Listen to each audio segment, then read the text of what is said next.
বালখিল্যতার সুযোগ দেওয়া শিশুকে। বালখিল্যতা কাকে বলে? দাড়ি ধরে টানবে, চুল ধরে টানবে, আপনার জামা ধরে টানবে, এটার সুযোগ শিশুকে দেওয়া, আপনি ধমক না দেওয়া। সহিহ বুখারী 5993 নম্বর হাদিস, উম্মে খালেদ রাদিয়াল্লাহু তাআলা আনহা তার থেকে বর্ণনা, তিনি বলেন, আমি আমার আব্বার সাথে নবীজির কাছে গেলাম, যাওয়ার পর ওয়া আলাইয়া কামিসুন আসফার, আমার শরীরে একটা হলুদ জামা ছিল, হলুদ জামা, মেয়েদের হলুদ জামা সমস্যা নাই তেমন, কিন্তু ছেলেদেরকে রঙের ক্ষেত্রে সতর্ক, আগেও বলছি, মেয়েদের রঙে ছাড় আছে। আমার গায়ে একটা হলুদ জামা দেখে নবী বললেন, সানা সানা, বলেন না একটু, সানা সানা, এটা হলো হাফসি ভাষা, এটার আরবি হলো হাসানা, সুন্দর সুন্দর, মাশাআল্লাহ জামাটা সুন্দর সুন্দর।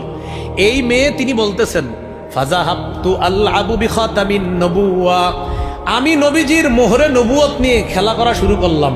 নবীজির এই কাদের মধ্যে একটা মোহরে নবুয়ত আছে, যেটা আমাদের নবী শেষ নবী হওয়ার দলিল। উনি বলেন, আমি ছোট মানুষ ছিলাম, ছোট মেয়ে, আমি কি করলাম, আমি নবীজির এই মোহরে নবুয়ত নিয়ে খেলা করা শুরু করে দিলাম। আমার আব্বা আমারে ধমক দিস, জাজারানি আবি, আব্বা শাসালেন, ধমকালেন, এই নবীজির মোহরে নবুয়তে ধরে। নবীজি বললেন, আরে মিয়া রাখো, দাহা, মেয়েটাকে সুযোগ দাও, ও মোহর নিয়ে খেলুক, সুযোগ দাও, খেলুক, হ্যাঁ ও মোহর নিয়ে খেলুক, ও মোহরে নবুয়ত নিয়ে খেলুক, তুমি সুযোগ দাও, ওরা ধমক দিও না। তাহলে এইভাবে দাড়িতে ধরবে বাচ্চারা, পাঞ্জাবিটা টান দিবে, ওরে একটু সুযোগ দিন, যতক্ষণ দাড়িতে ব্যথা না পাইবেন একটু সুযোগ দিবেন।